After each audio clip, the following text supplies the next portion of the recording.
Assalamualaikum warahmatullahi wabarakatuh. Selamat datang di mata kuliah Akuntansi Mahasiswi Politeknik Negeri Medan. Sebelumnya kami ucapkan terima kasih kepada teman-teman yang dari universitas yang tidak dapat kami sebutkan satu persatu yang telah meluangkan waktunya untuk dapat bergabung di Zoom yang kami selenggarakan untuk memenuhi tugas dari mata kuliah Akuntansi Keuangan Lanjutan dengan dosen pengampu yaitu Ibu Rini Indawati, SE MSI CA CBV. Nah, sebelum melakukan presentasi, saya akan memperkenalkan diri dan juga dalam sesi kali ini akan membahas tentang laporan keuangan konsolidasian dengan menggunakan metode ekuitas kurang dari 100%. Nah, sebelum memasuki tahap selanjutnya, tentunya kita harus mengetahui terlebih dahulu apa sih konsolidasian itu gitu kan. Baiklah, konsolidasian itu merupakan peleburan dua perusahaan atau lebih menjadi satu perusahaan yang memiliki visi dan tujuan yang sama. Konsolidasi merupakan proses mempersiapkan dan menyajikan laporan keuangan dari induk dan anak perusahaan, di mana kedua perusahaan tersebut seolah-olah adalah satu entitas usaha. Kewajiban induk perusahaan dalam menyusun laporan keuangan terdapat dua kewajiban. Yang pertama, menyusun laporan keuangan induk perusahaan itu sendiri, dan yang kedua adalah menyusun laporan keuangan konsolidasian yang merupakan gabungan laporan keuangan dari induk dan anak perusahaan, di mana kedua perusahaan tersebut seolah-olah adalah satu entitas usaha. Nah, untuk slide selanjutnya dapat disampaikan oleh teman saya yaitu Fitri Sundari. Baik, selanjutnya materi yang berikutnya adalah penyelesaian kertas kerja konsolidasi. Sebelum kita mulai bikin kertas kerja konsolidasi, kita harus tahu apa-apa saja yang kita harus masukkan. Yang pertama, kita memasukkan angka-angka di dalam kolom parents atau induk dan subsidiary atau anak pada 100% book value. Yang kedua, masukkan jurnal eliminasi dan kolom debit dan credit. Yang ketiga, untuk consolidate dan nilai revenues, liability dan equity tambahkan dalam kolom parents atau induk perusahaan, subsidiary atau anak dikurangi debit dan ditambah kredit, sedangkan untuk consolidate tersebut ditambah debit dan dikurang dengan kredit. Yang keempat, untuk income, ending retained earning dan seluruh total dihitung langsung dari kolom konsolidasi. Selanjutnya masuk ke dalam jurnal kertas kerja konsolidasi metode ekuitas. Yang pertama, jurnal penyesuaian untuk kesalahan atau pos-pos yang belum dibukukan oleh masing-masing entitas. Yang kedua, jurnal untuk mengeliminasi transaksi atau perusahaan yang melibatkan profit. Yang ketiga, ada jurnal untuk mengeliminasi income from S dan S dividend. Yang keempat, ada jurnal untuk memunculkan non-controlling interest expense atau NCA share. Yang kelima, ada jurnal untuk mengeliminasi akun resiprokal atau investment in S dengan akun ekuitas S. Yang keenam, ada jurnal untuk alokasi dan amortisasi kelebihan kos atau atas nilai tercatat aset neto yang diperoleh. Kemudian yang terakhir ada jurnal eliminasi akun hutang piutang, interest expense dan interest income. Di sini ada salah satu contoh soal yang yaitu PT Palmera mengeluarkan biaya investasi sebesar 360 miliar untuk kepemilikan 90% PT Spili pada tanggal 12 Desember 2016.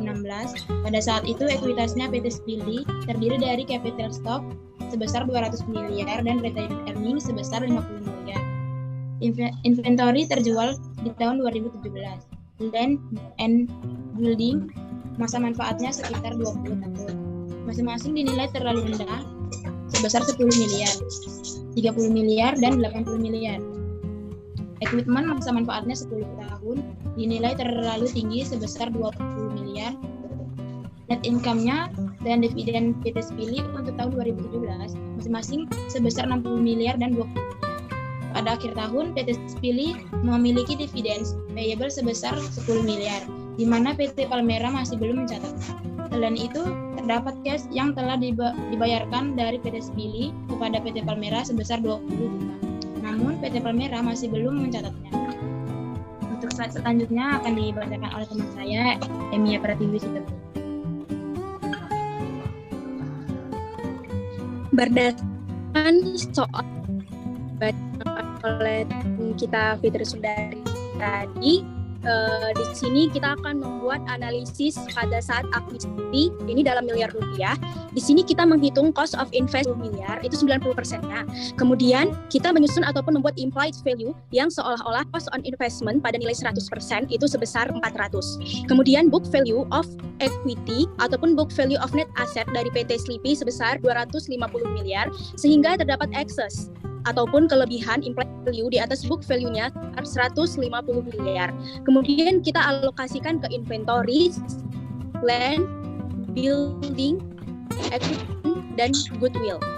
Serta menghitung berapa amortisasi atas inventory, kemudian building dan equipment. Sedangkan untuk land dan goodwill tidak ada diamortisasi. Nah, di tahun 2017 kita mendapatkan nilai amortisasinya sekitar 12 miliar.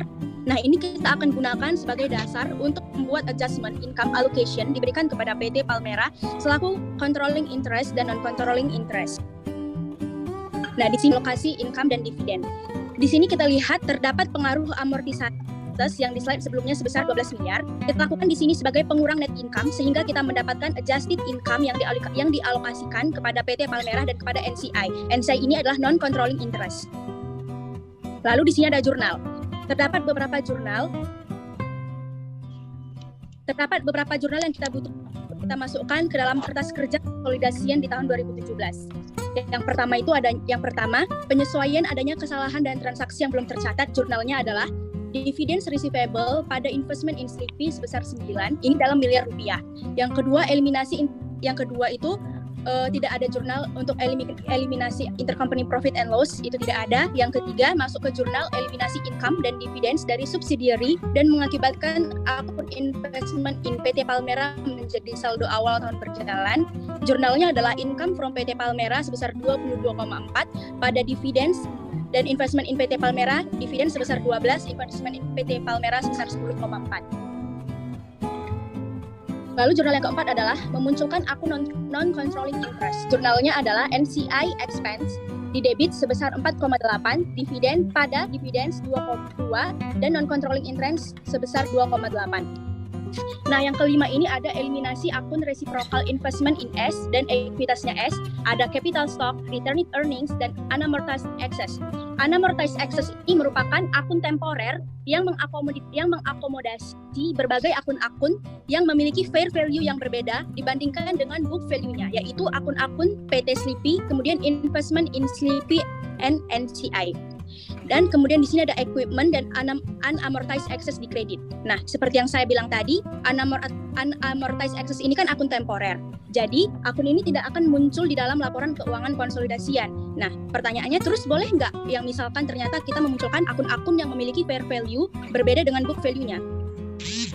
Itu boleh saja untuk di laporan keuangan si PT Sleepy. Sebenarnya boleh-boleh aja. Tujuannya apa? Tujuannya untuk meminimalisir pencatatan akun-akun yang terlalu banyak pada saat kita membuat jurnal eliminasi resiprokal, akun resiprokal, investment in S, dan ekuitasnya S. Nah, kemudian ini ada yang keenam. Di sini kita lihat sebenarnya mengeliminasi akun unamortized excess yang merupakan akun temporer. Di sini kita munculkan inventory. Ini ada kertas kerja tahun 2017 TV. Di sini ada income statement, kemudian statement of retained earnings. Kita masukkan akun-akun dalam laporan keuangan PT Palmera dan PT Sleepy, serta jurnal eliminasi ataupun jurnal penyesuaian yang sudah kita buat di slide-slide sebelumnya. Nah, yang terakhir di sini adalah statement of financial position. Nah, di sini bisa teman-teman lihat dari slide-slide sebelumnya yang telah kami paparkan tadi melalui jurnal penyesuaian, melalui jurnal eliminasi. Di sini yang terakhir adalah statement of financial position. Jadi, demikian paparan mengenai contoh soal prosedur penyusunan laporan dari 100%. Di sini akan saya serahkan lagi kepada teman saya, Dia Alfira Rahman. Terima kasih kepada Enia Pratiwi dan Fitri Sundari yang telah memaparkan slide demi slide untuk menyukseskan acara ini. Nah, untuk itu saya buka sesi tanya jawab kepada teman-teman. Jika ada yang ingin bertanya, kami persilahkan. Baiklah, jika tidak ada yang bertanya, maka kita sudahi presentasi pada pagi ini. Diharapkan kepada teman-teman untuk mengisi absensi yang telah panitia sediakan. Sebelum mengakhiri, kami ucapkan terima kasih yang sebanyak mungkin dan mohon maaf jika ada kesalahan karena kita juga sama-sama belajar gitu kan. Jadi mohon maaf jika banyak kekurangan yang telah kami sampaikan. Saya akhiri dengan wabillahi taufiq wal hidayah. Wassalamualaikum warahmatullahi wabarakatuh dan selamat pagi.